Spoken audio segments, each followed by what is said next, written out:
invite you up here to...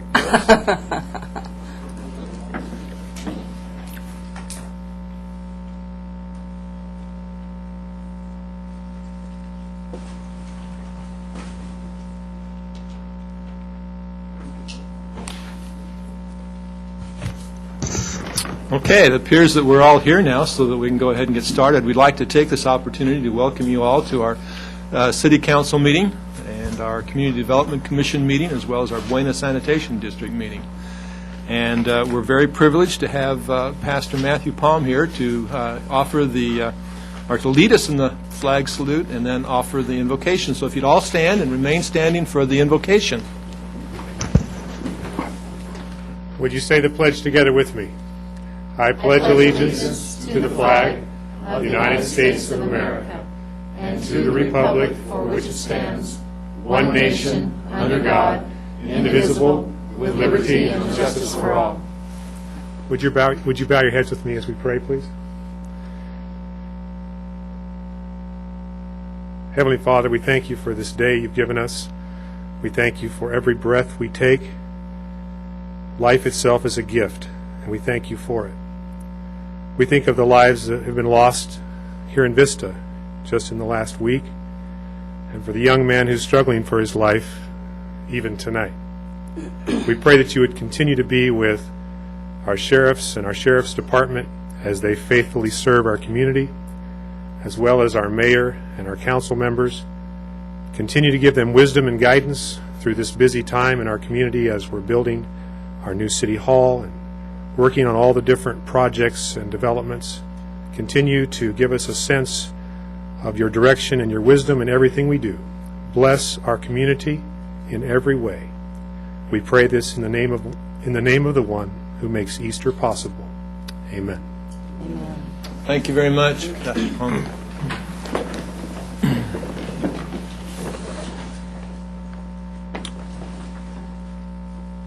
Guess we ought to have the roll call. The record will reflect that all members are present. Thank you very much. The next item on the agenda is the approval of the agenda. I understand there's an item that's to be pulled off and considered at a later date. Yes, Mayor and Council would like to remove C5, Construction Management Services. There were a few questions from Council on that, and you had requested more information, so we will have that back on our next regularly scheduled meeting, which is May 11th. May 11th, okay. We didn't have any closed session. In fact, I'll talk about that in a second. We did not have a closed session prior to the meeting, so we'll go right to presentations. We have two proclamations that we'd like to issue, and the first one would be to the League of Women Voters. And we'll ask Peggy Dornish, the president, to please come forward, and I'll go down to the podium.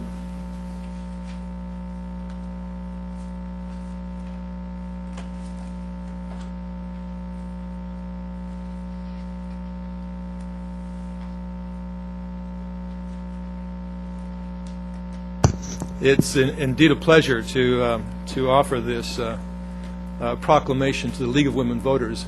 You provide a very wonderful service for the voters and the citizens of this community, and each year we like to do something to acknowledge that devotion that you have to your community and to our rights as American citizens.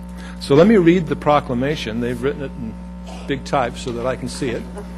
And then, Peggy, if you'd like to take just a moment and talk to us about it. Okay.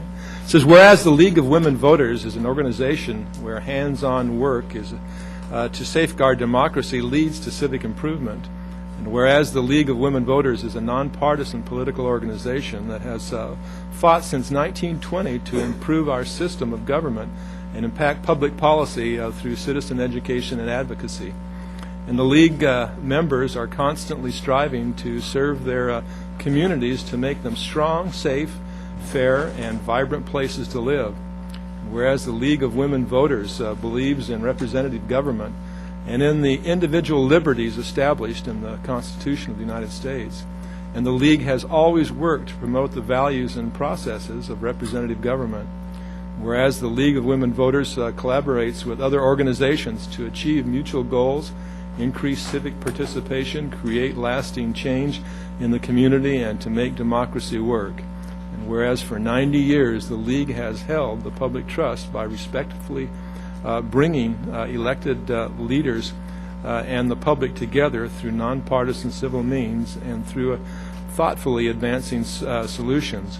Now, therefore, the mayor and members of the Vista City Council do hereby congratulate the League of Women Voters, North Coast, San Diego County, on their 90th anniversary and urge all residents of Vista to pay great tribute and respect to the League, for they do it to make our community healthy, vibrant, and strong. And so with that, I'll present you with the proclamation. Thank you so much. Why don't you come up here and see?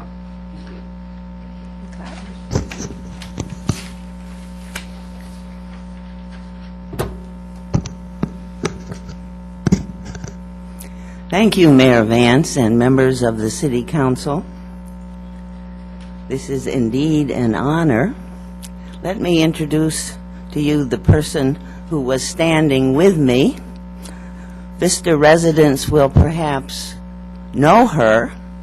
She is Ruth West, a member of the League, a 50-year member of the League, and in the recent past, she has acted for the League as observer of your City Council. You noticed her? On behalf of our more than 200 members in the North Coast area, I accept the proclamation with pride and gratitude. Ever since 1920, when the League was founded as a resolutely nonpartisan organization, our members, who are now both women and men, have promoted intelligent citizen participation in government at all levels. For 90 years, the League has been tireless in its efforts to provide voter education for all our citizens and to advocate for open, transparent, and accessible government. Among our activities in which Vista citizens have participated, sometimes as leaders, sometimes as listeners,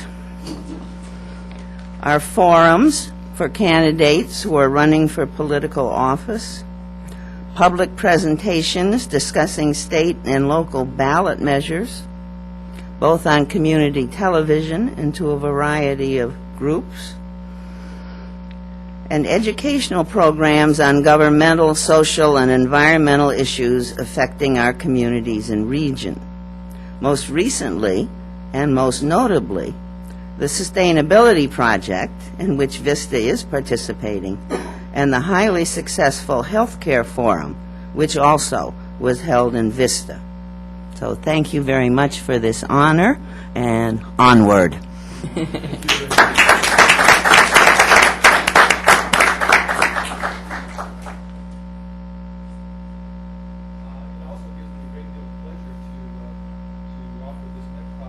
I'd like to ask President Paul Hatch, who's the president of the Vista Stake of the Church of Jesus Christ of Latter-day Saints here in the Vista and Fallbrook area.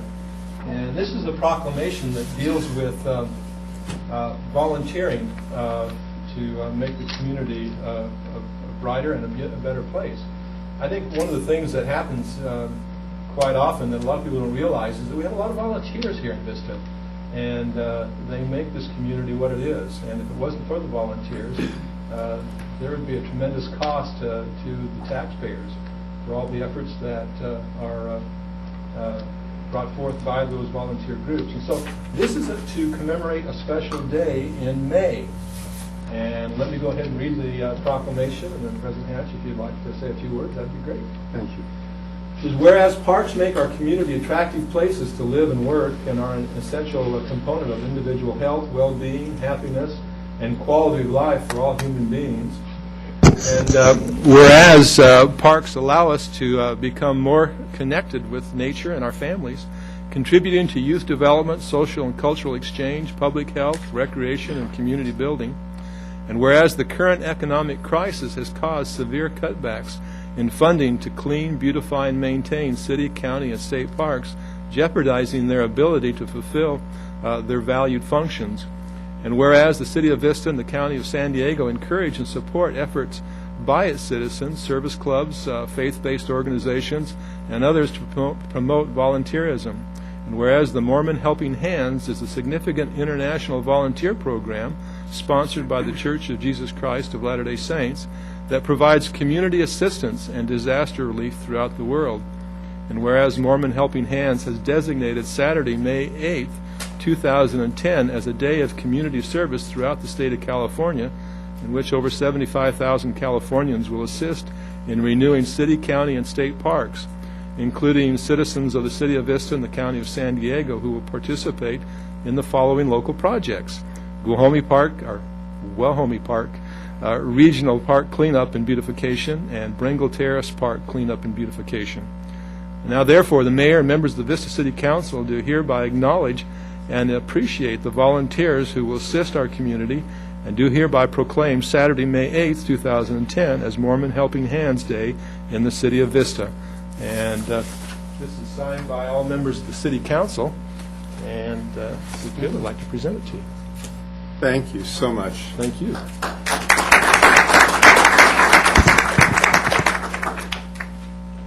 Again, thank you, Mayor Vance and distinguished members of the City Council. I just want to take a moment and share with you how much this means to the members of the church. We have about 4,500 members of the Church of Jesus Christ of Latter-day Saints in the Vista State. And it has long been the standing policy of the church to be a strong contributor to civic and community needs.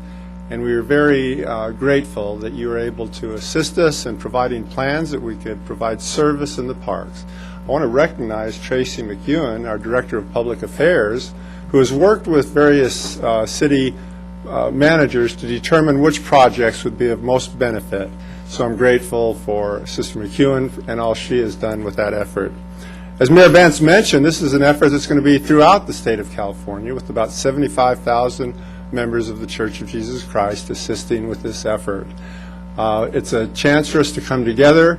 It's a chance for us to render service to the community of Vista, and we are honored and grateful for the opportunity to do so. Thank you so much. Thank you very much. Thank you.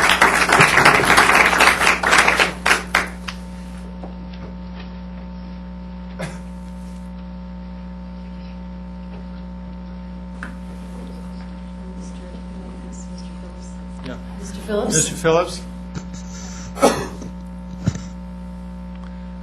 Although this item's been pulled off the agenda, number C5, if you want to talk about it at this time, or if you want to wait until May 11th, it's up to you. No, I would Okay.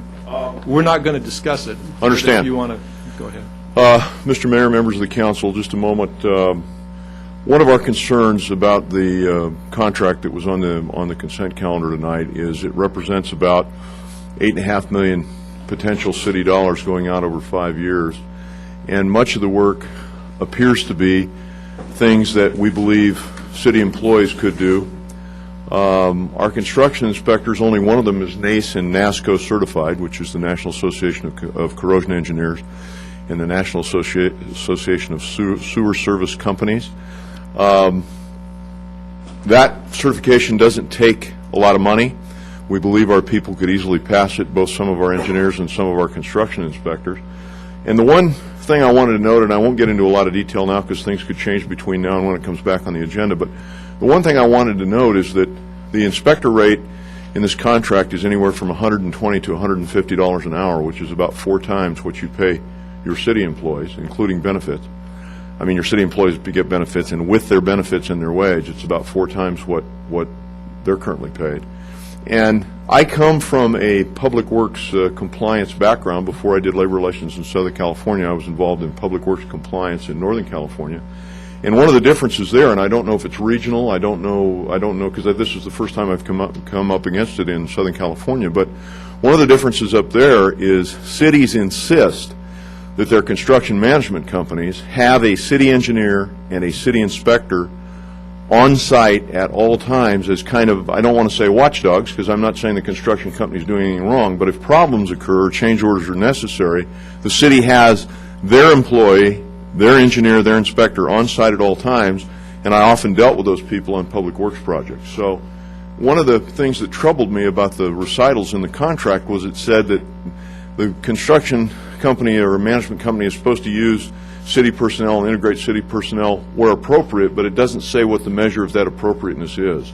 And I would like it at least considered by this council when you take this up to insist that you have city personnel there to watchdog, if you will, the contractor's efforts on behalf of the city and make sure that that $8.5 million is well spent. Thank you. Very good. We'll see you on May 11th. Thank you. Okay. The consent calendar includes items C1 through C9, and with the exception of C5, which has been pulled. Are there any other items on the agenda that any council member would like to pull? Seeing none, do we have a motion to adopt? So moved. Okay, is there a second? Okay, we have a motion and a second. Please cast your votes.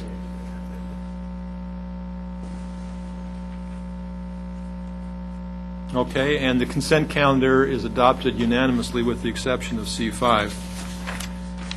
Okay, next we'll go on to the next item, which will be the discussion item, and that is the City of Vista Crime Review. And Captain Curran, we'll ask you to introduce subject. Tonight I brought the Sheriff's Crime Analysis Manager, Kurt Smith, with me here. And Kurt's going to talk about, I hate to say just crime stats because he brings a lot more than that, but he's going to talk about the crime rate here in the City of Vista and what those numbers mean. And more importantly, he's going to talk about opportunities for the public, the community, to reach out to the Sheriff's website and get information on their own, virtually real time, on what's going on in this town crime-wise. So I'll turn it over to Kurt Smith. Thank you. Thank you, Honorable Mayor, council members. My pleasure to be here tonight. I last spoke to this group in this venue in November of 2008 regarding that year's mid-year SANDAG report for crime in the region. And we're about to be visited by Crime in the Region 2009 from SANDAG, which should be out within the next week and a half or so. When those reports come out, we often see the percent changes. We look at the specific numbers.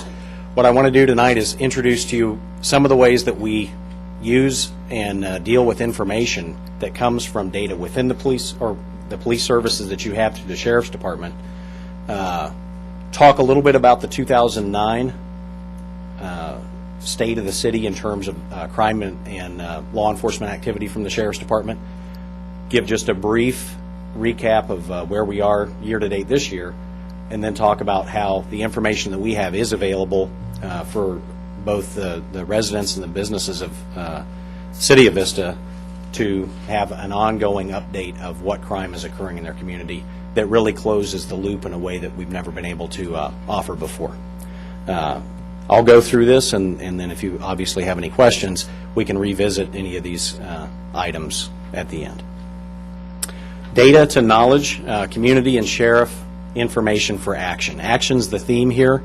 When those big regional reports come out, or the FBI issues reports, and there's a lot of percentages and a lot of numbers, a lot of folks see them just as that, just numbers. The way we look at that is a little different inside law enforcement.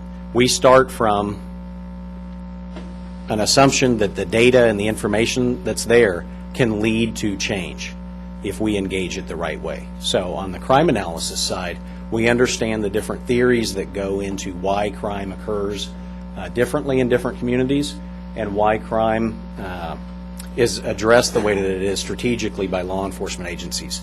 Strategies and theories are connected with information in between. Primarily for us, place-based policing and intelligence-led policing. And when I say intelligence, I mean information that we have about people that with a criminal intent. Place-based policing, you often hear the catchphrases hot spots, putting people in the right place. We deal with the fact that crime in general tends to concentrate about 6 times more than people. There tends to be hot spots, hot locations, repeat call for service locations, repeat crime locations in any community, and certainly Vista shares those locations as well. We understand that. We understand how the theory can turn into action if we use information about where crime concentrates in the right way. And Captain Kern certainly does a great job, as does crime analyst Darcy Brown, sitting in the back, waving at us. So if you like some of the things that you see tonight, if you like them, that's because Darcy does a great job as a crime analyst. If you don't like what you see, that's my fault. Blame me. You can call on me later. And then Captain Kern gets all the credit for giving that guiding hand, obviously, for the way that we employ these things. So we address places. Crime concentrates more than people.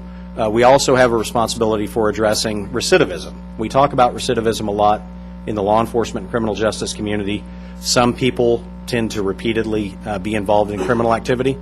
What do we do about it? It's not just the responsibility of parole and probation and the partners that we have at the far end of the criminal justice process. We have a responsibility for understanding who our most serious and most prolific offenders are that live in our communities, and how their presence in the community may have some impact on crime.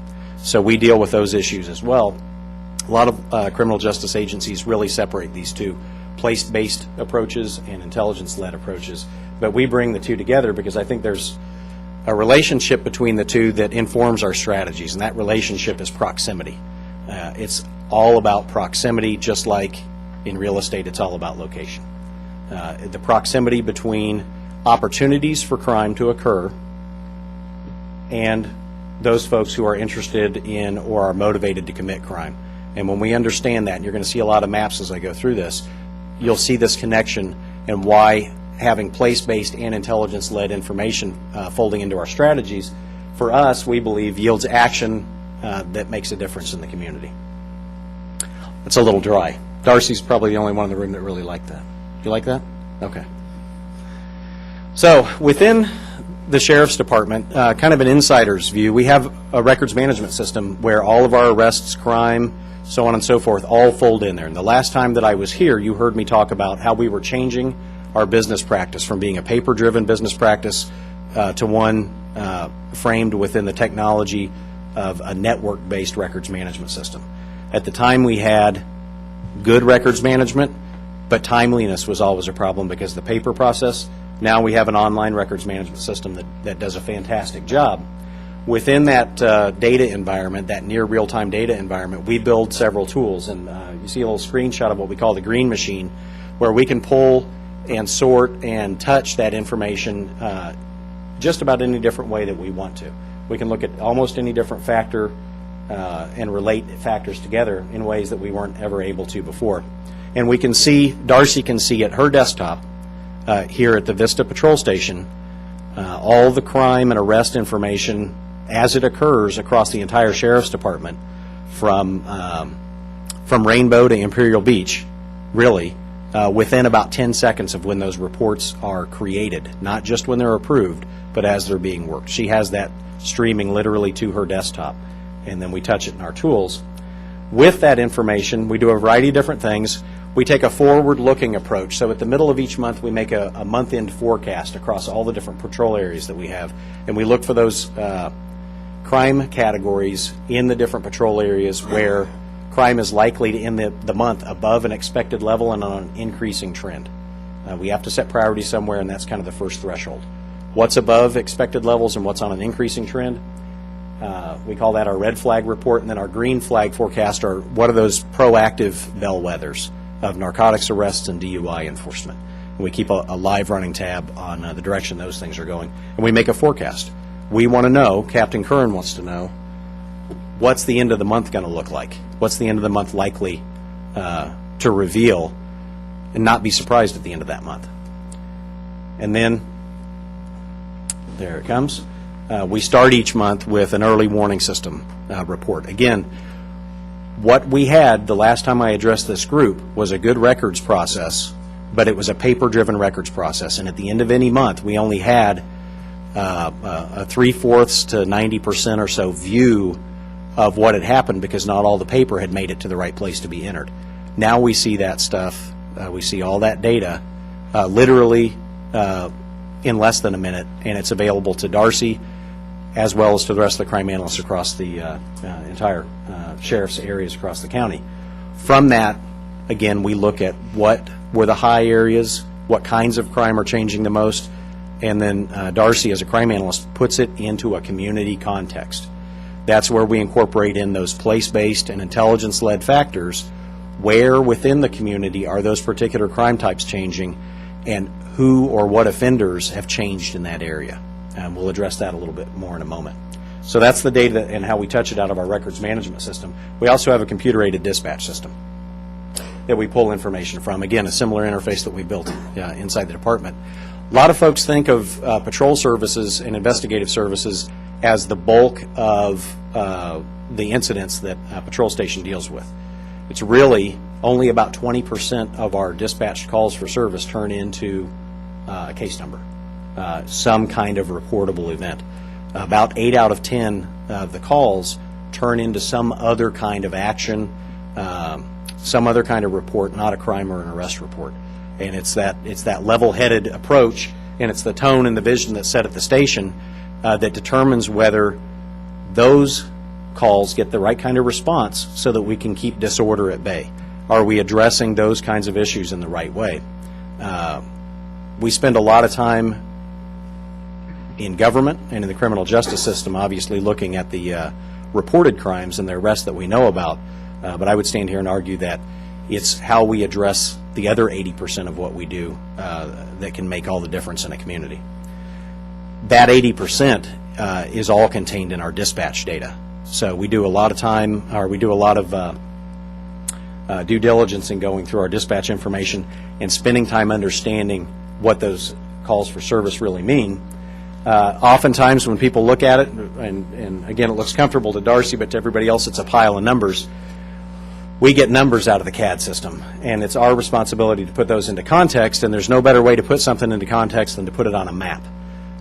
So again, as a starting point for each month, as an example, here's a traffic map where we look at the alignment between what you see on the map in blue, which is the density of traffic citations as measured from our dispatch system, and the small circles are traffic collisions. So we always look at and start each month with just an eyeball measure of, do we have good alignment between where traffic collisions are occurring and where we're out writing citations. There should be a nexus between the two, and the focus is on public safety. That's a lot of activity every month. None of that ends up in the big crime numbers, or very little of it ends up in the big crime numbers that tend to be the yardstick that's used on departments. But again, I would argue that obviously a high concern for the community, and again, it represents a lot of field and a lot of proactive work on the part of the deputies. That same information isn't just a map, though. It also tells us days of week and shifts, and it challenges us in the way that we patrol and in the way that we staff special teams, such as traffic units. Something we do a little bit differently in the Sheriff's Department is integrate, not on a request basis, but on purpose and up front, offender information. Like I said, we look at place-based policing and intelligence-led policing.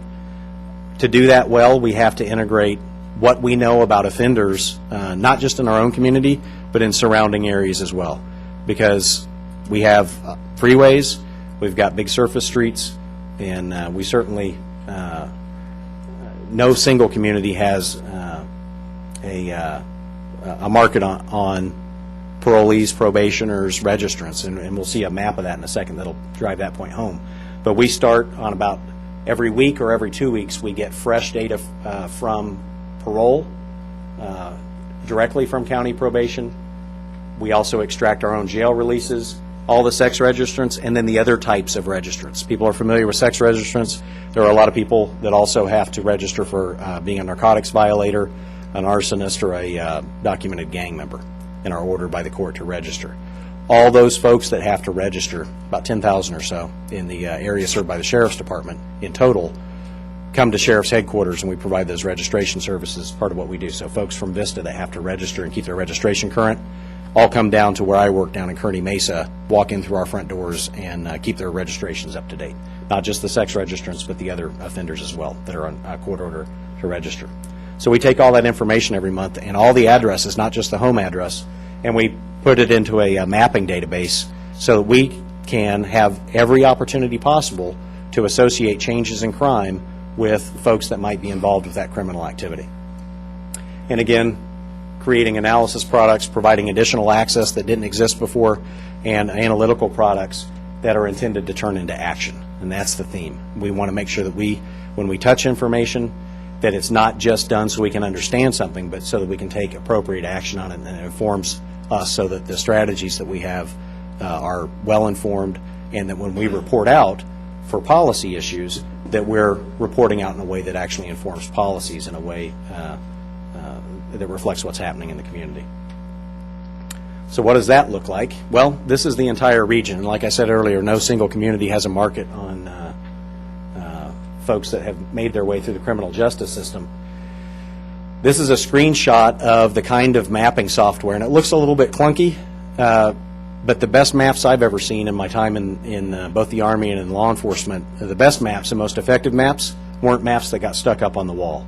They were maps that were in people's hands and got drawn on and were used for something. This is what you'd see if you were looking over Darcy's shoulder at her desk. And what's on that map, you recognize the shape of the county. Vista is obviously up near the top. Those yellow and red dots represent about 2 weeks' worth of jail releases. That map, when we first made this, was actually a forecast map. We were able to map people before they're released from our local jails and map people before they return on parole. Significant now, particularly what we're facing with the non-revocable parole status and the releases from state prison. We don't get surprised that those folks are showing up. We actually map them in advance with their last best known address, which I think, again, is a significant approach to doing this. And speaking of parole, there's parolees across the county. There's active adult probationers across the county. Like I said, no community has a market on this. It's really across our entire region. Wherever people live, there are people that have made it through the criminal justice system and have some status as a parolee or probationer for whatever reason. It's not just, again, not just dots on the map. We can select those, and you see some out east of Ramona there as an example, turned a different color. The software lets us select them, and we actually are interacting with that data itself, right down to who the person's parole or probation agent is and that agent's phone number. So we don't have to log into 5 different systems and connect the dots, so to speak. Just because they're dots on the map doesn't mean that they're difficult for us to connect. We take that information and we can look at it in different ways. And one example I wanted to show, since we're here in Vista tonight, is that we can relate the crime issues and the sheriff's response on the streets of the community that you provide leadership and vision to, and compare them to other issues. What we see on this map, the blue areas are where narcotics enforcement is most intense across those areas served only by the Sheriff's Department, not by the other agency areas that are represented, but only by the Sheriff's Department. And the red circles or ovals, are areas with the highest concentration of home addresses of adults who are on probation for a narcotics offense. So on this map, across all the areas served by the sheriff, we at a glance can see, do we have alignment between where our priority street-level narcotics enforcement is occurring and our patrol areas that are in common with the areas that probation is also most concerned about. Now, probation's got some red circles in other agency areas, other jurisdictional areas, but certainly for those areas for the served by the Sheriff's Department, again, the area of Vista on top, the station's priority on pursuing proactive street-level police work, a lot of which turns into narcotics enforcement, is well aligned with what the probation department sees as an issue they share with our area. So we get information from a probation department, we turn it back around into things that can help make and set priorities for other county departments as well. Here's an example of using some of those dots on the map to associate them to a robbery series. I didn't use a Vista example for this because, again, keeping cases kind of separate. But this is an older case down from the Lemon Grove area where we had a robbery series, and we had over 700 people in the area that kind of came onto the radar screen, and the investigators didn't have any leads other than a description. But by looking at the area involved, the pattern, and what we know about geographic profiling in the analysis world, we're able to identify an offender space, and then from that offender space narrow down over 700 possible known offenders that might be involved to 6 that met the physical description and had some kind of prior violent criminal history, 2 of whom had priors for robbery. So not knowing anything else, a little more efficient to start down this road and look at who's already involved in that kind of crime than just setting up surveillance teams on the next possible target. We obviously need to do that. Well, sir, what's your current status? Do you still have a residence there? No, I'm kidding. But like I said, you can take that county-wide view right there. You can zoom in on any part of the county, and what you're going to see are dots on the map all the way down to the block level, regardless of where you are in the county. Simple truth. Let's deal with it as the truth. That's the way it is. An Oceanside example here. We learned some lessons from this. It's a map that Darcy made that was used prior to having the offender information posted at the bottom. If you can picture this map without the arrestee's information at the bottom, was a sexual battery series that was occurring. Had a couple of cases started up in Vista, and the investigators there touched base with Oceanside. The detectives units constantly communicate with each other. Great collaboration between the 2 agencies. We share crooks. We should share information. And discovered that Oceanside had likely the same guy operating in the same area. So again, as these cases started to bounce back and forth between the 2 areas and the communication was going, overlooking the obvious, we went to look at who were the known offenders in that area, and we kept coming up dry.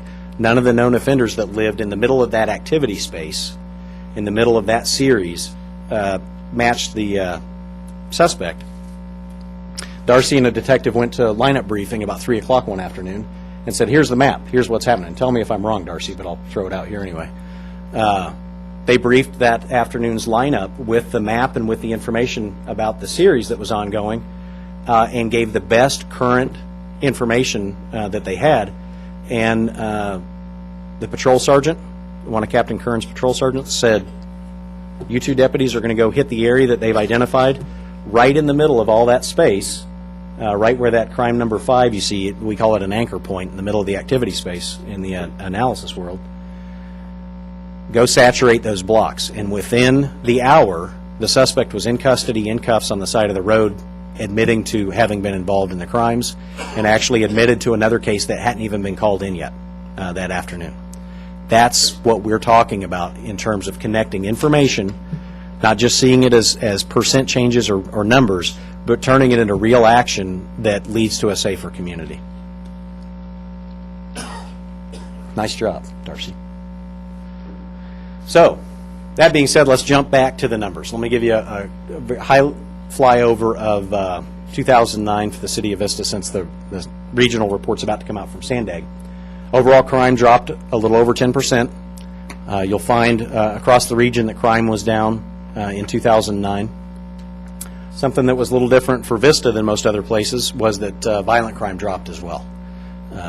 Most of the areas served by the Sheriff's Department, most of the other municipalities saw violent crime actually break even or go up this past year, primarily led by aggravated assaults. We also had an uptick in robberies right at the end of the year across most of the region. But here in the City of Vista, every crime category was down except for petty theft. And if you're going to have one category go up, I'll pick petty theft over robberies or violent crime any day. But the violence was down. Every single category was down except for petty theft all the way across the board. Property crime down 11%. In real numbers, that's 290 fewer crimes, 290 fewer victims over the course of the year.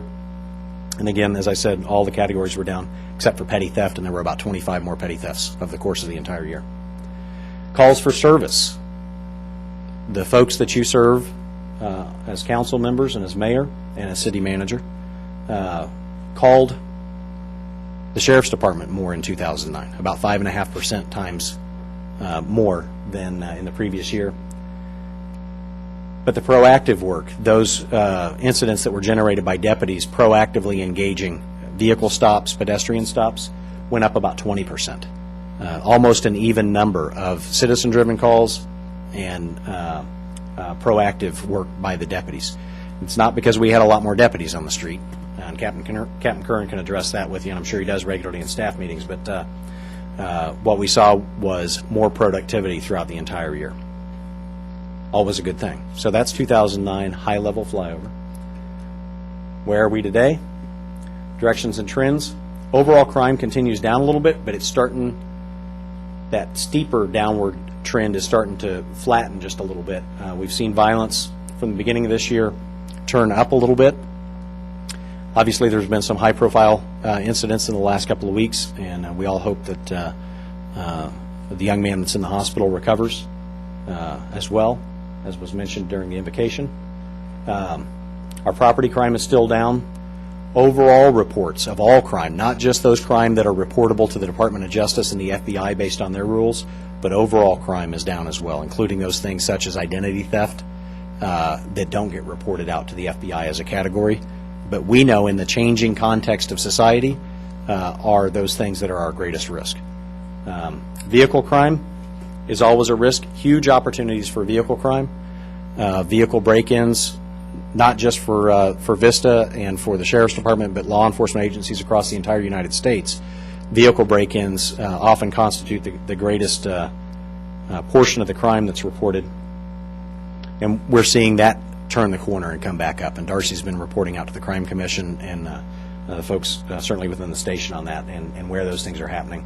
It also happens to be one of our most preventable crimes, and that ties into, as I hit the home stretch here, why it's important that what we know and what we see changing in crime is available not just for driving, crafting well thought through policies and ordinances and so on and so forth, but also informing the people that live in the community, because it's the prevention of the crime, particularly that crime that's most preventable, like thefts from vehicles, that affords us the best opportunity for the future.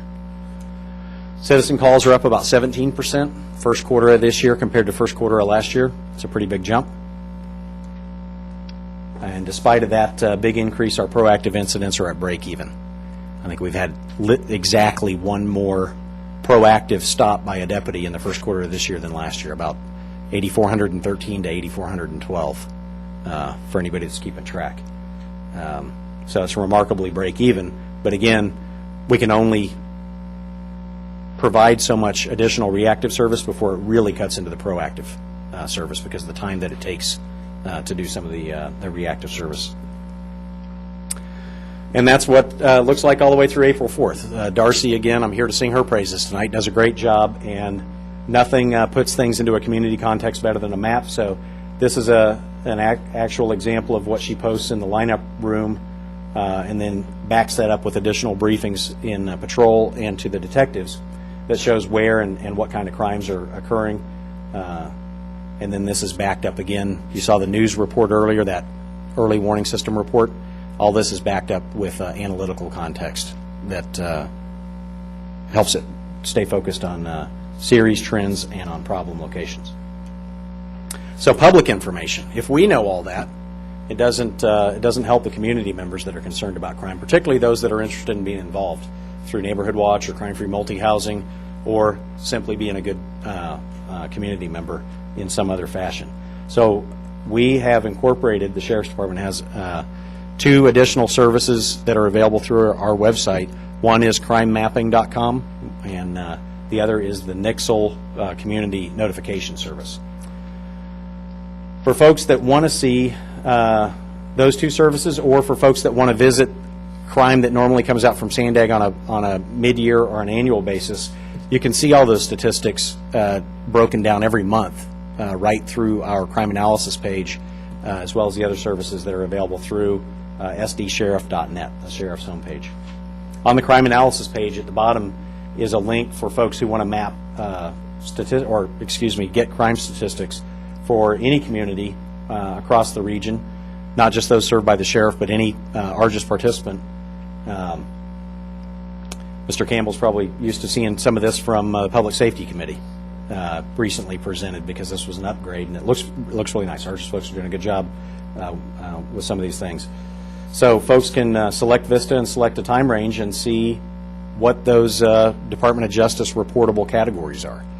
All that information is available across all agencies in the county, generally posted by about the third or fourth week of the following month. There's a little bit of a delay because it's always challenging to get things into the right categories for the FBI reporting rules, and then to ensure that they're right and they're stable.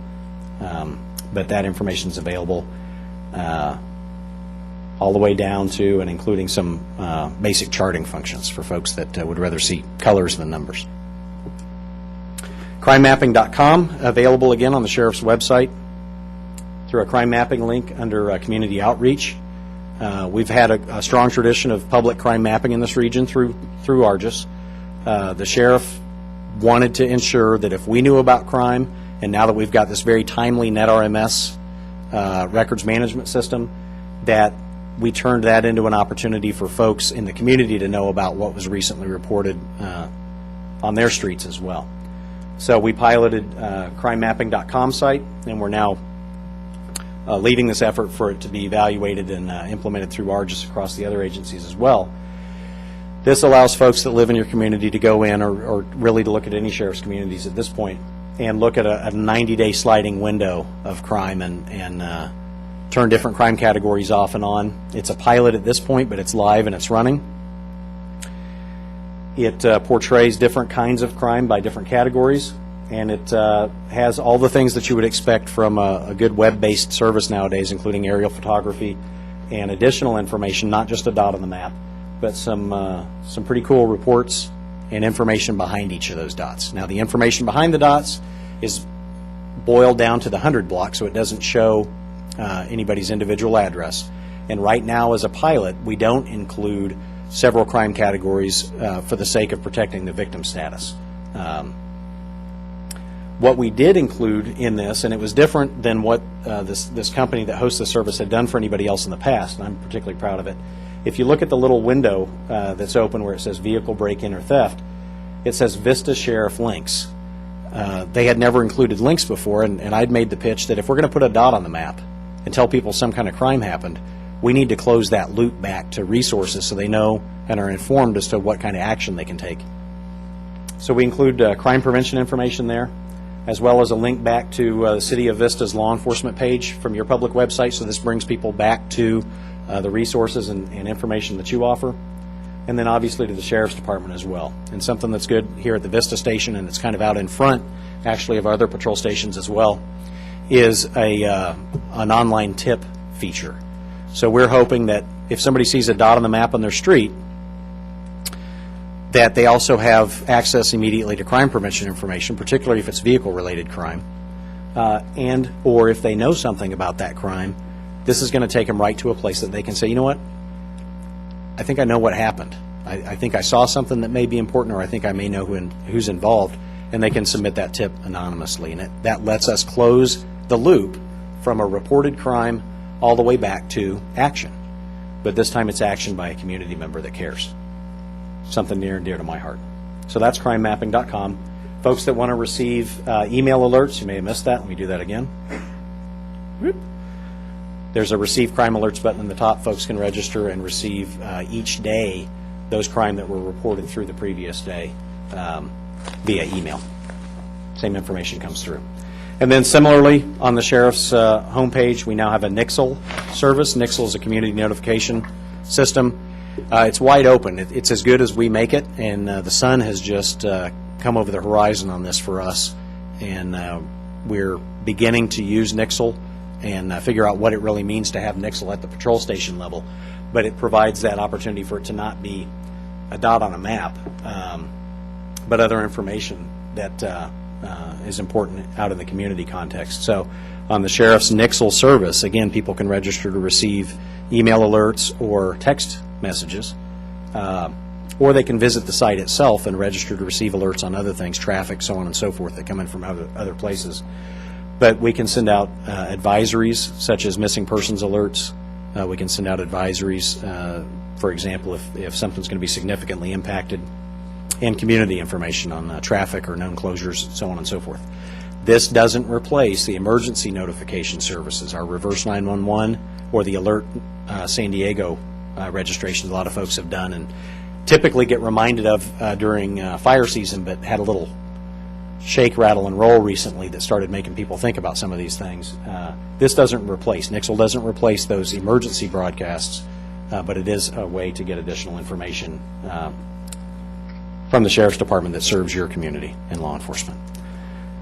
And again, can sign up and receive either emails or text messages. And with that, thank you for your time this evening, and I would be more than happy to answer any questions. Well, I'm sure we have some questions. First of all, Mr. Gronke has some. Okay. First of all, thank you for the presentation, Mr. Smith. You kind of calmed some of my fears, and fears I've heard from other members of the community, in that as the state begins to release some of these convicts, some parolees, it seems like you're being very proactive in that regard, and I appreciate that. So you know exactly who's coming back to what neighborhood. You take their last address, your best guess is their last addresses, and try to determine where they'll be sent back to. We know who's coming back to the extent that that information is accurate when they are leaving the Department of Corrections. Okay. Whether or not, depending or regardless of what parole status they're returning on as they leave the Department of Corrections. And some folks discharge without going to parole. If they've returned to prison and they've done their full sentence, they literally walk out the door of the prison and return to the community most often that they came from, but everybody returns to the county that they came from. So we go with the last best information from parole. We work very, very closely with parole. In fact, on parole's GPS monitoring of sex registrants, obviously had a lot of media coverage lately. We lead the region in that regarding collaboration with parole. We've hosted the training for the other agencies to get access and training for their GPS system. That here in the North County region is important because now there are 60 gang members that are wearing these GPS units as well, not just sex registrants. And we expect that monitored population to grow as well. Darcy, sitting in the back of the room, can log in and see where the monitored sex registrants and gang members are the exact same way that any parole agent can. And this is not by accident, this is by intent. We've worked very, very closely with parole, and obviously Sheriff Corps has a big interest in doing what we can with technology, but also doing it in a collaborative way. I guess that leads into my next question. So a sex offender that's released, or a known sex predator in your neighborhood has an anklet on, and you can monitor them real time then? Sex registrants that are on parole all have GPS anklets on, and the sheriff's working with the Board of Supervisors and with the state legislature right now to put teeth behind Megan's Law that would allow us to have GPS units on people post-parole.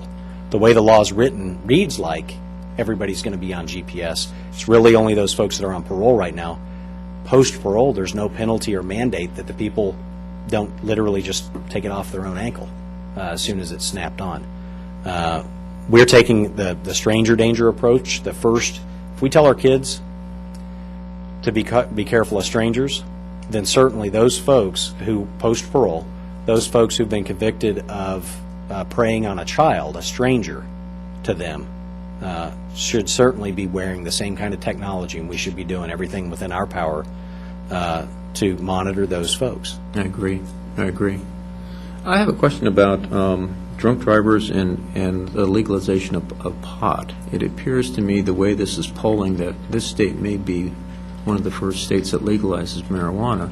Do you treat an offender that's smoking and driving the same way you potentially would treat a drunk driver? Is that the way the law would be written? Absolutely. The law's already in place. If you're under the influence, regardless if it's alcohol or some other substance, even prescription medication that you legally have a prescription for, if you're driving and you're under the influence, the way that the law is written is very broad. There's a section specific to alcohol, obviously, and then there's another section that allows for people to be charged with under the influence, and people are regularly charged with under the influence for driving after having smoked marijuana. I appreciate the court system seems to really have tightened up over that whole, the whole incident of people drinking and driving and getting caught and go to court and get their way out and they go back again and again and again until they finally kill somebody. So I just appreciate the courts seem to have tightened that up and have taken it much more seriously. So I imagine marijuana offenders the same thing. I don't know what the prosecution rate is or what the outcomes on that are, but Well, thank you for your presentation, though. yes, sir. Mrs. Ritter? Thank you for your presentation. I enjoyed it, again. I heard some of it this morning at one of our meetings. I just had a question when I was looking at the slides, and on one of them it said, showed Vista crimes, and it said Fallbrook Substation. Are Fallbrook crimes recorded under Vista? Are there crime stats? Because it said Fallbrook Substation, and I was wondering why that was under the Vista name. What you saw was Fallbrook Substation as part of the written text in one of the beginning of the month reports. That the Vista Station's information is described, the maps, the stats, and everything are there. In that same report, the second half of that same report covers the unincorporated areas of Vista and the Fallbrook Substation area. Oh, okay, so that would be the unincorporated area. Correct. Oh, okay. That was, and Steve had some of the questions I got answered on that, so thank you so much. Thank you. Thank you, Mayor. Excellent presentation. Thank you, sir. When I got involved with Sandag on public safety a couple of years ago, we were doing everything that looked like an Excel spreadsheet in terms of data and sources, but you didn't have the illustrations that you have today that make things so much better. And frankly, I was pleased to see that no one here on the council or in the audience tonight appear to be on the 10 most wanted list. That's The one that we published. Yeah, I'm glad to see that. One thing that I was struck by were the number of calls, that both those that are proactive and those that are call-ins. It appears that, if I'm doing my math correctly, that the Sheriff's Department in Vista is getting about 180 calls a day for service. And about 34,000 calls a year, Yeah.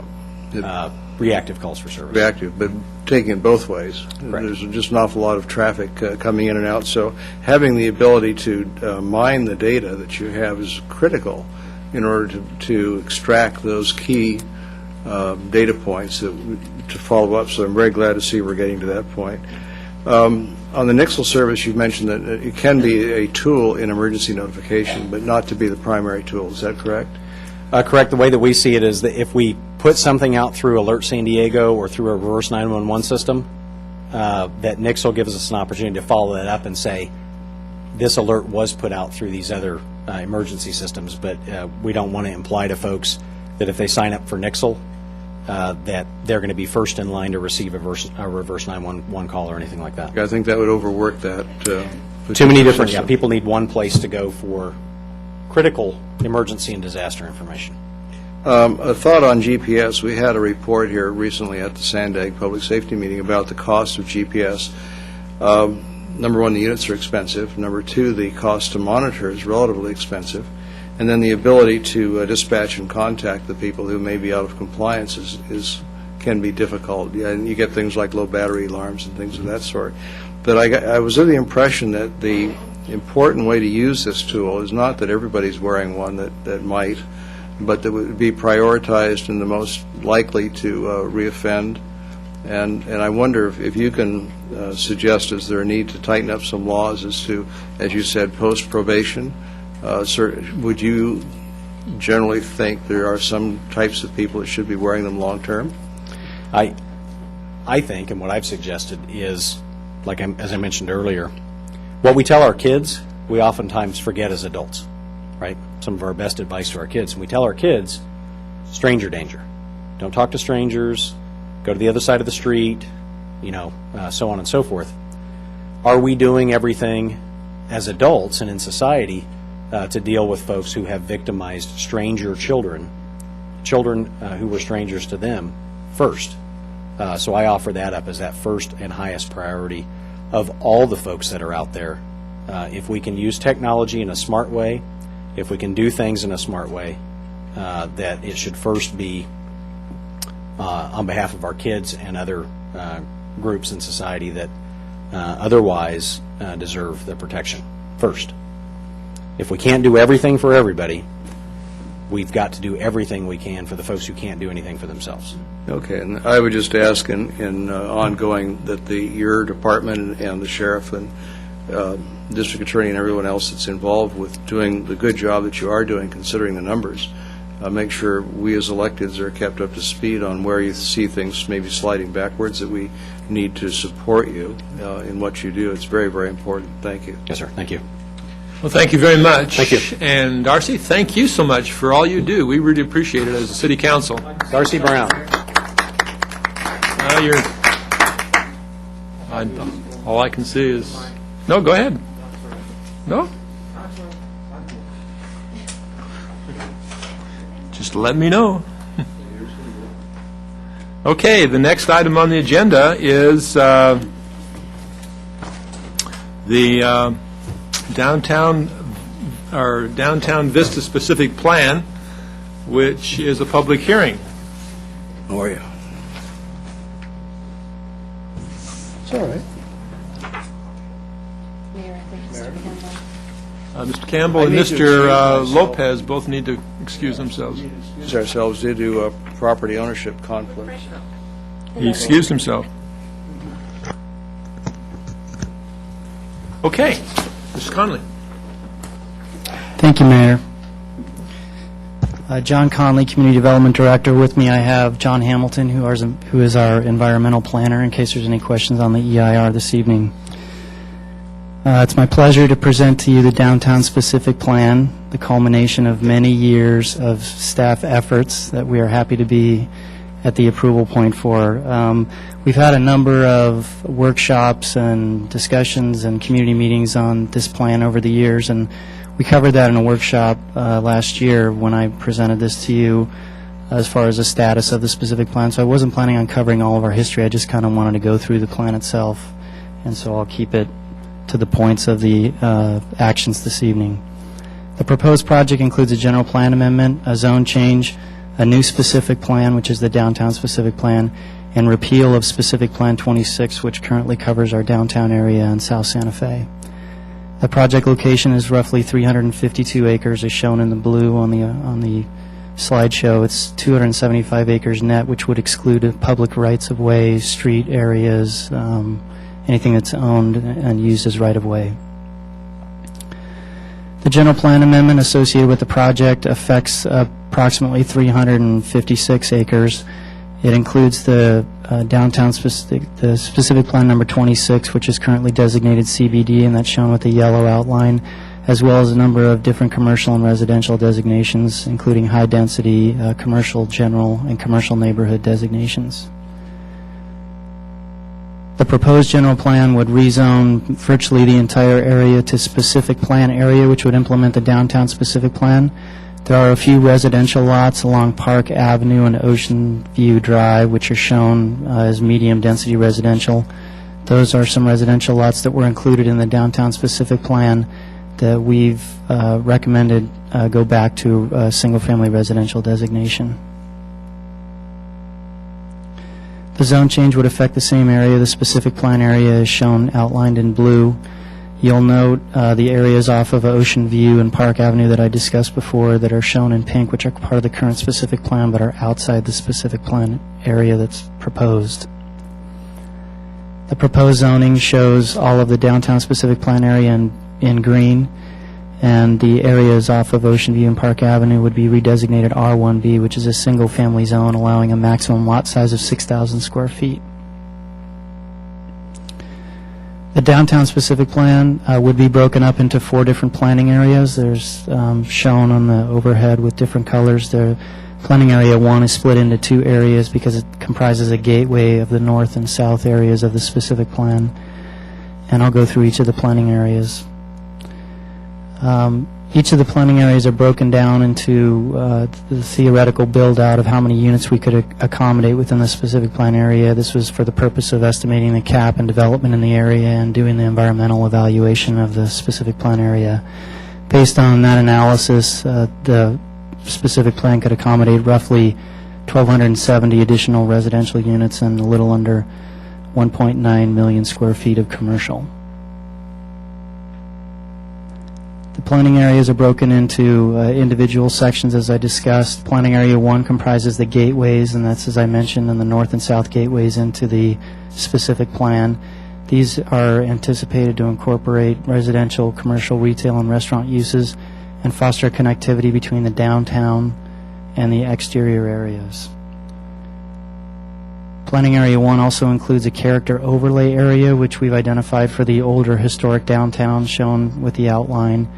These are older portions of town that have primarily two-story village type of atmosphere, and there's a special overlay that applies where any new development within these areas would have to go to the Planning Commission and would be held to the two-story character, the village character that's in this area.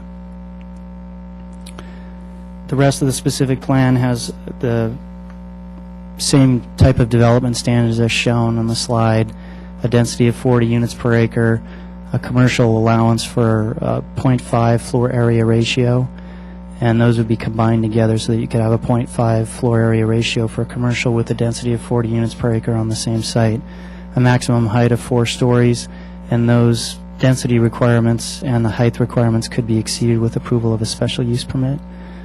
Parking standards and open space requirements are all consistent.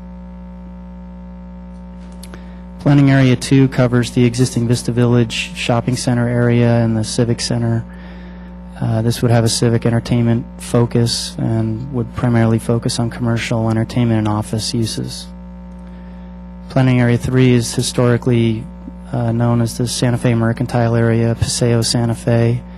It's envisioned as a distinctive retail district with a higher density residential component, pedestrian-oriented.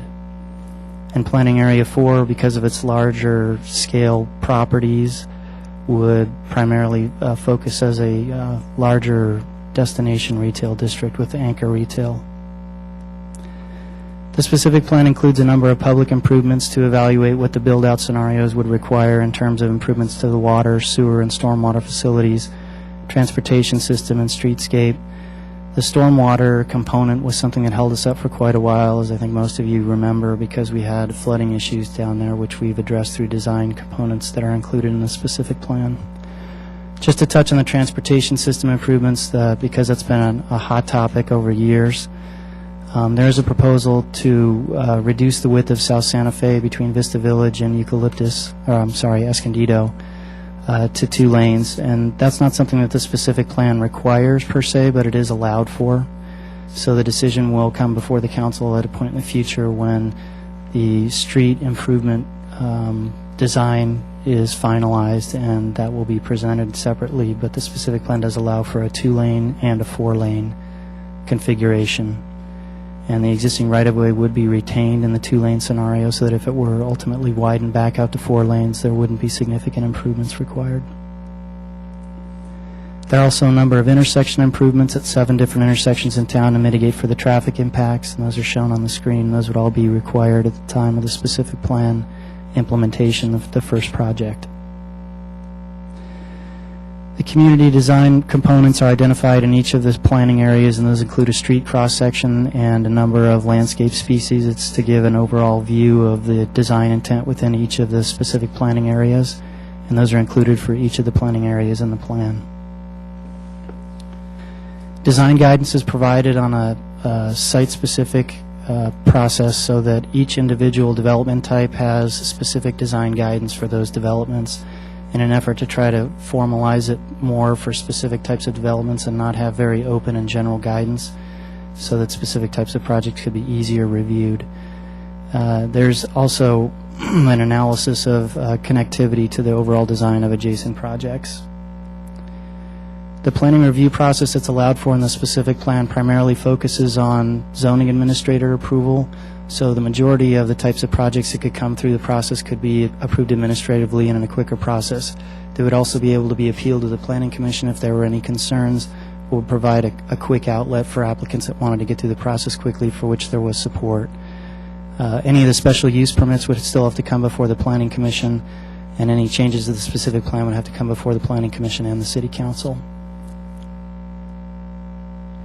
There is a program environmental impact report that was prepared for the document, went out for public review from December through January. We received 6 comment letters, and we included responses to all of those comments in the staff report. And the final the final program EIR was distributed on March 10th.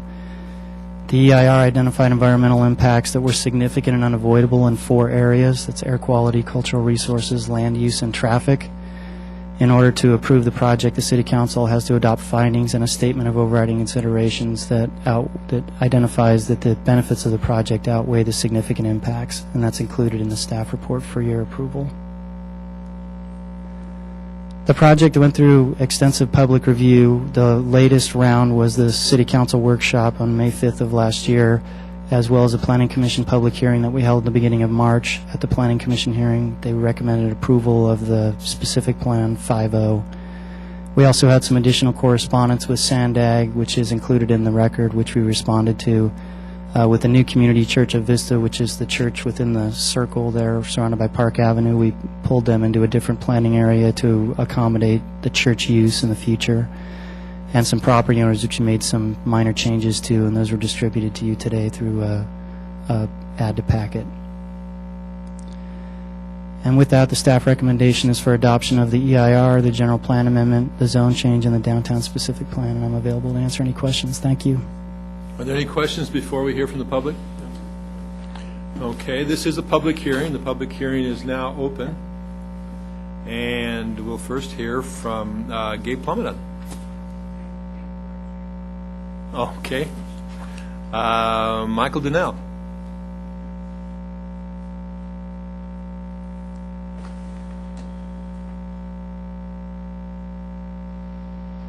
Yeah, I'm Dr. Michael Donnell, and 718 Planet, or Earth Drive in Vista, and basically representing the New Community Church of Vista, and it had some concerns initially.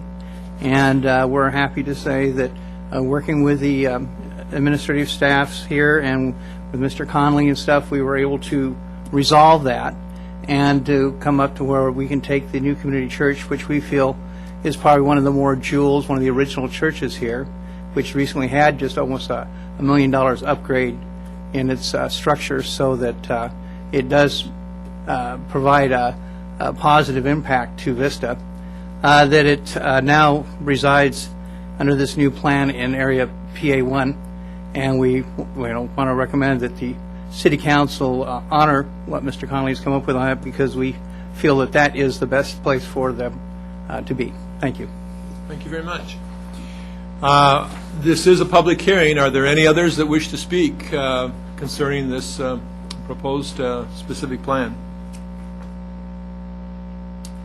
Seeing none, Council, Mr. Gronke. First, I'd like to address the 4 points on the overriding considerations in the EIR. Can you take those one by one and just make sure you review those with me?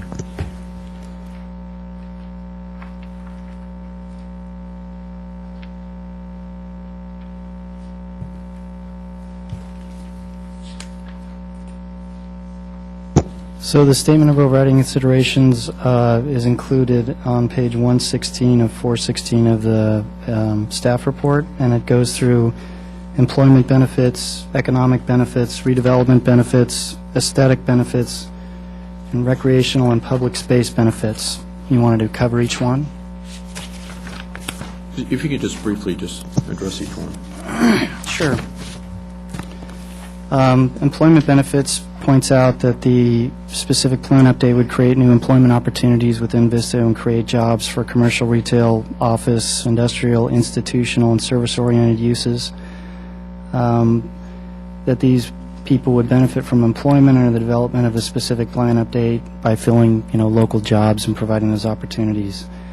As far as economic benefits, there is benefits in sales tax revenue that the city anticipates from development of the specific plan, as well as an increase in property tax revenue.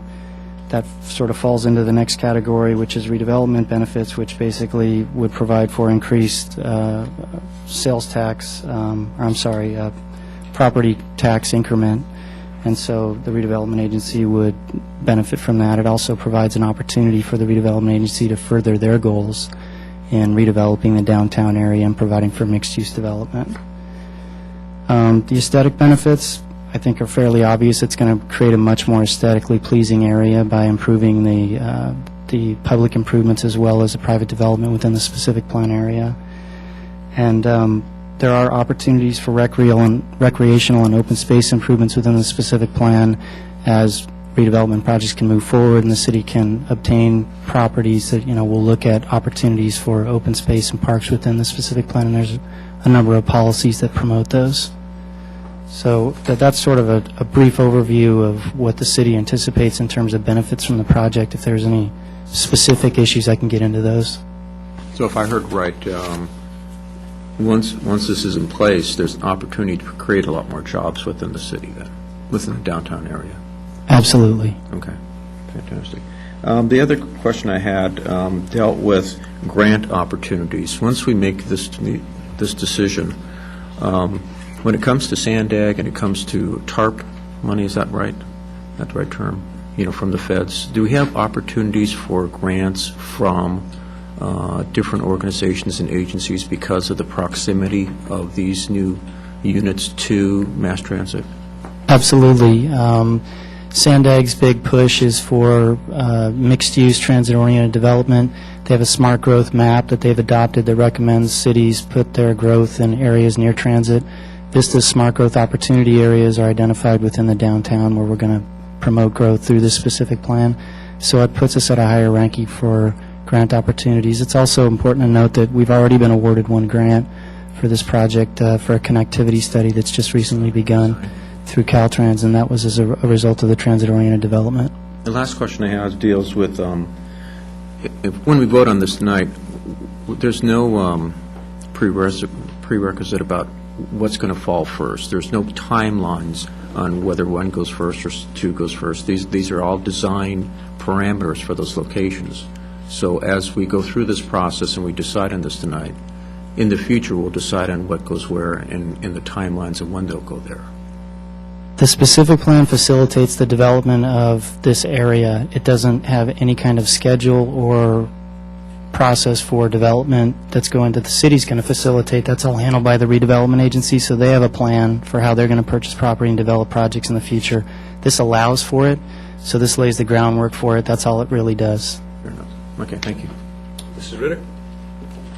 Well, I would just like to thank you and your staff. I don't know how many of your staff worked on it, but it's been a long process for a couple of years here. And actually, there are a lot of workshops. I attended workshops and planning things, and so I've been through this a lot of times. So, but you did a great job on it. My question, let's see, what was my question? I just had a question. I just forgot because I was talking. Let me think. 1, 2. You talk and let me think, okay?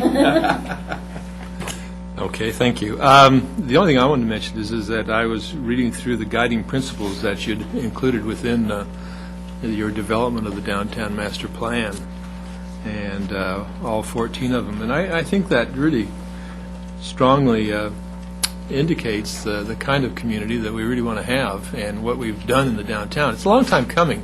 This is something that has been sought for maybe the last 30 years, and it's finally good to see that we have a comprehensive plan, and hopefully that we'll have some money to implement that through our redevelopment project, or through our redevelopment program. And after reading the report, I know that you and the redevelopment manager work closely together, and that is great. So I'm looking forward to getting started on it. It's, like I say, been a long, long time. And Mrs. Ritter, I've talked long enough, and Mrs. Ritter now remembers what she's going to say. I should remember, I wanted to say that I hope South Santa Fe will still be our top priority when we go forward with this, even though the plans are numbered. It's not really our priority. Now, in terms of redevelopment, using redevelopment money, yeah, we do have the opportunity, but a lot of this, too, is going to be moved along by those that want to come in and do the development. It's actually going to be development-driven in a lot of cases. Now, we have strived hard to do our best to get South Santa Fe included up there, and I'm hopeful it will, too. But again, there may be development opportunities in other places that come in that we have no control Well, over. we definitely wouldn't turn them down. Oh, I would hope you wouldn't. Okay, any other comments? I'm just glad to have it done. Yeah, I am too. I would then entertain a motion. There are 3 items that need to be, two resolutions and an ordinance, I believe. You want me to read all of it, or just No, say? you can just say staff's recommendation and be fine. Okay. Move to staff recommendation 1, 2, and 3. How's that? And close the public hearing. first. Okay. Mr. Gonky, that's motion and a second. If there are no further comments, please cast your votes.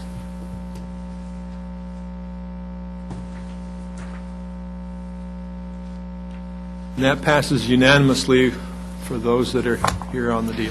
Thank you, Mr. Conley. Very good job. Okay, now we need to have our other 2 council members come back and join us after we've done all the hard work.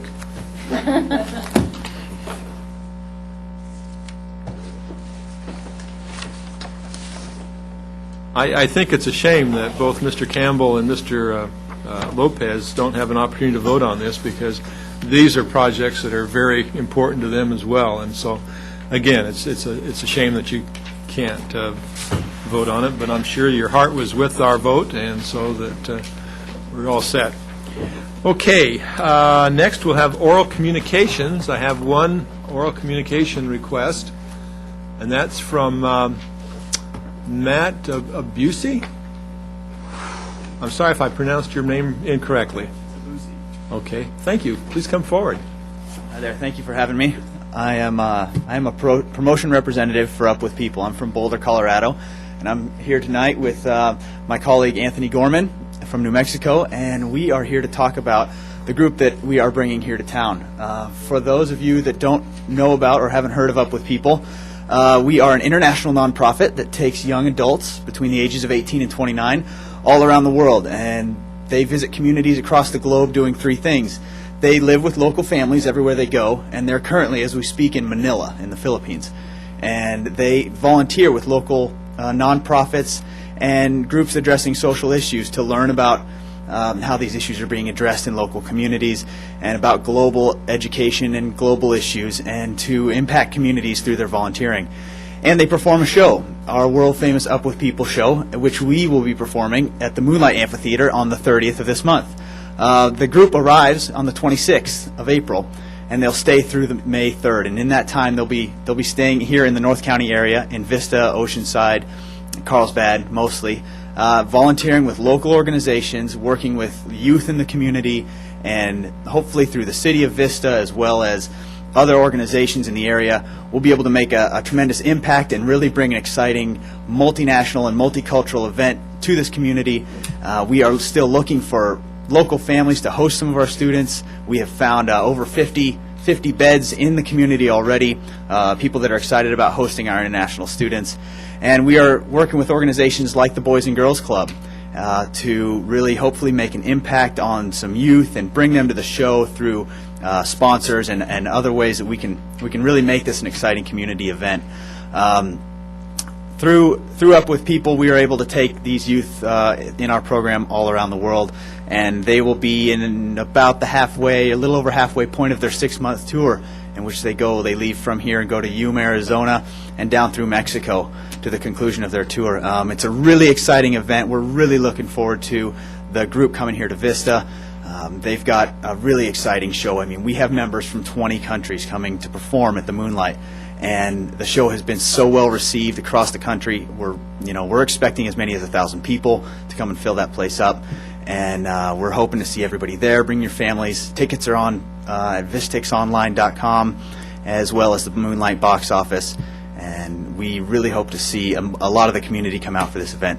So thank you very, very much for having us here tonight. Thank you, Mr. Campbell. We for the have invitation. we have some people who would like to ask you some questions. Yes, or go talk right to ahead. you. But first of all, Mr. Lopez. I was fortunate to see the last one they had here. I Okay. believe at that time, Mr. Campbell had a son, is that correct, involved with it? And I don't think you have to try and convince us up here, but I think we'll all be there, and we enjoy your program, and it's a great program. Yeah, great. Yeah, we're really excited to bring it back to this area. Thank you. Mr. Gronke? Thank you, Mayor.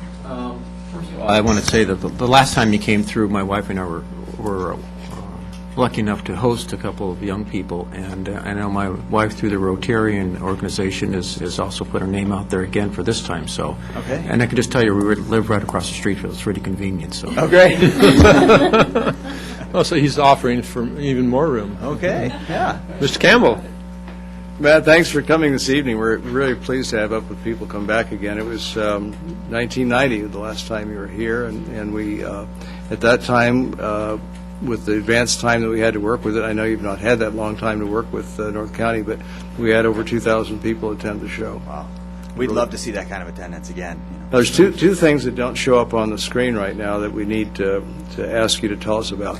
One is you need some more housing for Yes. the cast. Yes, sir. What's the phone number or the contact information for that? You can call, I'm here with 3 other members of our promotions team, but you can call me personally. My phone number is area code 720-841-4451. Could you repeat that, please? Sure. It's 720-841-4451. And you can call with any questions or to volunteer to host, or if you know anybody, we'd love to call them. We're still in need of about 40 beds here in the community, and that would be something really exciting. Okay, and the area code was 720, which is, I know, a cell phone. That's a Denver number, but obviously I'm here in Vista. Okay, and then you're looking for sponsors, I understand. Yes, sir. We are looking to bring as much of the community to the show as possible, especially youth. And we have some groups committed through local organizations, some schools, as well as clubs like the Boys and Girls Club, that have groups of students and young people that would like to come to our show but may not be able to financially. And so we are looking for sponsors to buy and purchase blocks of tickets for these young people to be able to come to the show. We would love to make this happen and bring as many people to the show as possible. We can also offer some coverage and thanks at the show. In what year were you Up With People in the cast? I traveled in Cast A 2009 in the U.S., the Native American reservations here in the States, as well as Taiwan. And I understand we have some Native Americans in the show this time. We do. We have a couple of members from the Hopi Nation. Excellent. Yeah, and a representative here tonight from the Navajo Nation. Great. Good. Mr. Lopez, did you have... One more question. Sure. Well, let me just wrap one thing up. Oh, okay, go ahead. On Friday, and Mrs. Ritter will be talking about the Tribal Summit, which was the 17 tribes here in the region, along with the 18 cities. I presented to the Chief of Chiefs there, the head guy, an opportunity to possibly be a sponsor. I Yeah. hope we'll get a response from them. Yeah, we would love to see their communities be involved. So. Okay. Mr. Lopez? How many days do you actually need for them to be here? The council Lodging for them? Yeah, it's How many days? It's 1 week, so Monday to Would Monday. that be here from Monday to Yep. Monday? The 26th to the 3rd. Yep. 26th to the 23rd? The 26th of this month to the 3rd of May. May 3rd. Yep. Okay. Yep. And they will be pretty busy during the day, volunteer projects, visiting schools and doing some stuff in the community, as well as performances. Mostly just lodging, that's all Yeah. you're looking for? We're looking for host families to provide lodging, a couple of meals, usually just breakfast and dinner. We provide lunch and meals during the day, and some local transportation in the mornings and evenings. Okay. We'll drop off spots and schedule the times and addresses, and ready for the host families. Okay. Good. Yeah, it's a great. Looking cultural forward to experience. it. It was a great event. The last time I was here in the community, we really enjoyed it, so that's great. Thank you very much. Thank you for having me. Okay, there are no other cards for oral communications, so next we'll go to our comments by the council and our city attorney first. Nothing this evening, Mr. Mayor. Thank you. Okay, and our city manager. Thank you, Mayor. I have 2 items. So there's a reminder that the census is due in 4 more days. We have to mail it back by the 17th. Well, when are we going to get them? I haven't received one yet. letters? Oh, No, my gosh. And postcards? I have not received a thing. Really? I've not received anything. Wow. I've got letters, promotional products, and a letter Postcards? after I got the census. Postcards No, reminding? I've not received a thing. Oh, my gosh.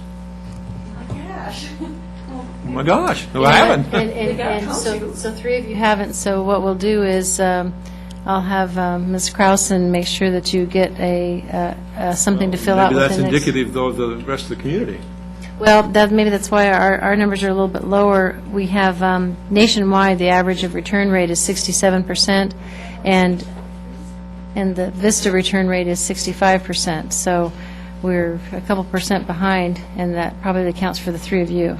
It does. No, so we definitely just wanted to remind everybody to have them in. Yeah, their due date's the 17th, so it's 4 more days, and appreciate Is there a diligence. number that we could call to? Well, I don't see Ms. Krausen's here, but I think that there will be a number to call, and what we'll do is we'll make sure we have a number that we can call? Okay, we'll make sure that we get the Census Bureau to send something to them tomorrow morning. Thank you. Thank you. The second thing I had was the Local Taxpayers Public Safety and Transportation Protection Act. As of today, that's the name of the initiative. They're reporting 950,000 signatures towards the 1.1 million signatures needed. Statewide volunteer effort has turned in approximately 63,000. As of this morning, the San Diego region had brought in just under 3,000. Vista had made up over 10% of those, almost 300, we're almost at 400 signatures, which is only one city has outperformed us, and I believe that's Solana Beach. So that's pretty abysmal for the whole region. It's really pathetic, but signature effort at this point will be done, the rest of them by paid gatherers, and turning into the Register of Voters the week of the 26th. But just as a reminder, this initiative will protect local property tax revenues, community redevelopment funds, Proposition 42 funds, highway users tax funds, the HUTA funds, the public transit funding, and locally levied taxes such as TOT, parcel taxes, etc. The state budget as of yesterday, Monday, the 12th, with state revenues coming in a slight tick higher than anticipated, there's been less emphasis on working on a budget at this point, even though a structural deficit of billions exists. It is likely that lawmakers will be waiting for the governor to issue his May revised budget and then start negotiating. But on yesterday, the Senate Budget and Fiscal Review Committee considered a package of changes.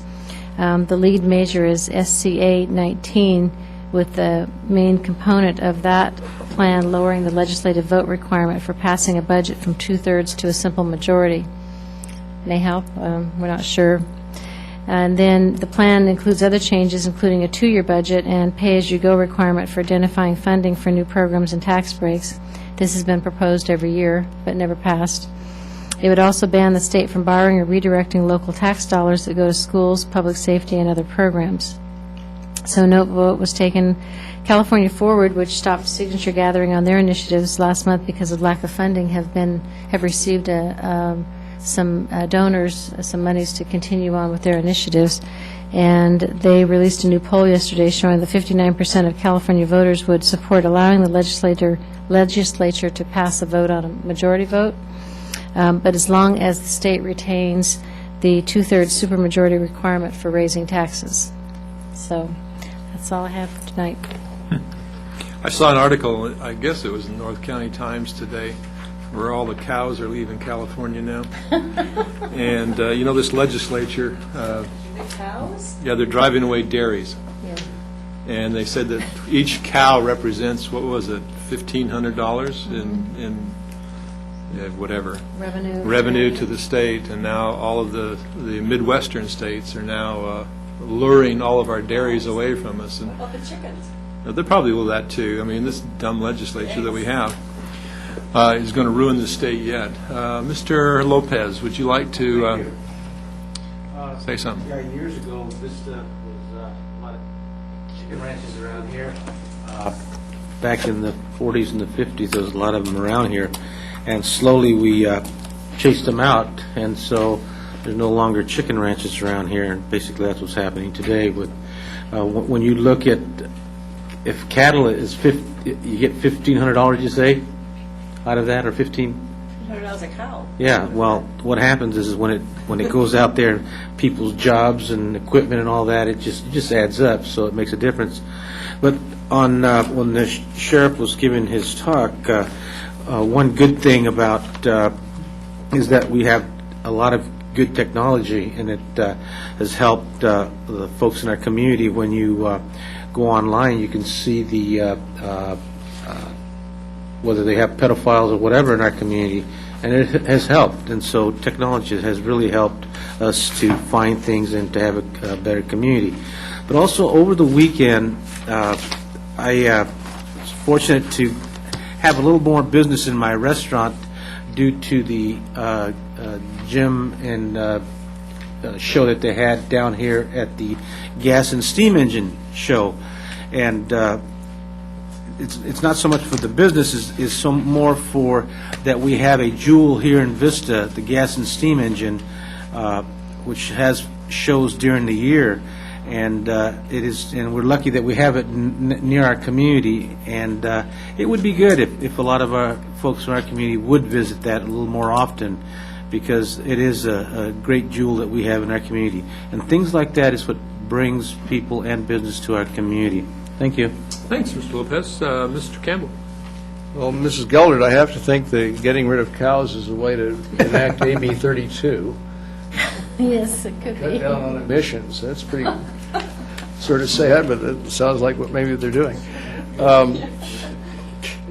I would like to report on the loss in our community of a fine citizen, in my opinion. His name was Edward Gomeau, and his services were held at full military honors at Eternal Hills on Friday. Ed was 24 years in the Marine Corps. He started at the lowest possible enlisted rank and ended up in Vietnam as a captain.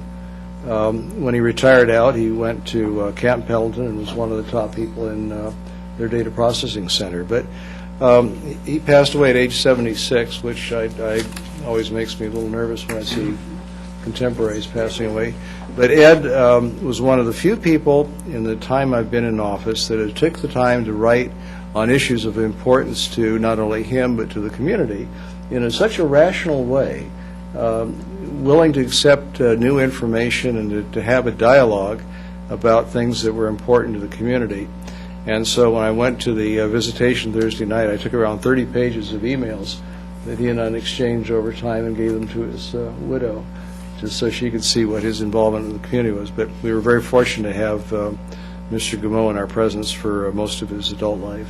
We'll miss him. Thank you, Mr. Campbell. Mrs. Ritter? I have just a few things. On that subject, Mary Alice Quimby recently died. She was very active in our downtown art gallery, and so she was very well liked and spent a lot of time there. And so we'd like to send condolences out to her family. And then also I was going to talk about Mr. Campbell and I attended the tribal summit at out at, was it? Harrah's, yeah, Harrah's, was it? Rincon, yeah, Rincon Casino. We have 17 tribes in San Diego County, right? I mean, there's 17 tribes in our county, the most tribes in any county in the United States, if I remember that right. And we just kind of talked. We had a summit 4 years ago, and this was the second summit, which I attended that 4 years ago. And so we just talked about ways we can help each other in different things like law enforcement, and it was very interesting. And so hopefully we can work together better now after these 4 years and try and meet more annually instead of every 4 years. I think that would be helpful. And then the other thing I wanted to say was I signed up for the Strawberry Run, the 5K, which got my new T-shirt. And I see that everybody got a T-shirt, but I signed up for it.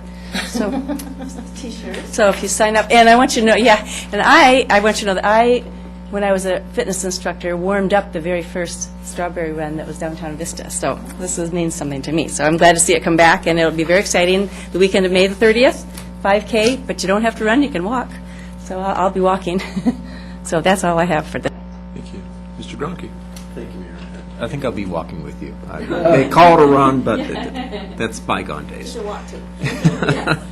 I just want to say that tax day is upon us, and I think Ms. Gelter talked about how the state is so dysfunctional, and I consider the federal government in the same light. So meet me at Oceanside Pier, and we'll have a little revolt and tell them what we think. So Thursday night. Okay, thank you. This meeting is adjourned.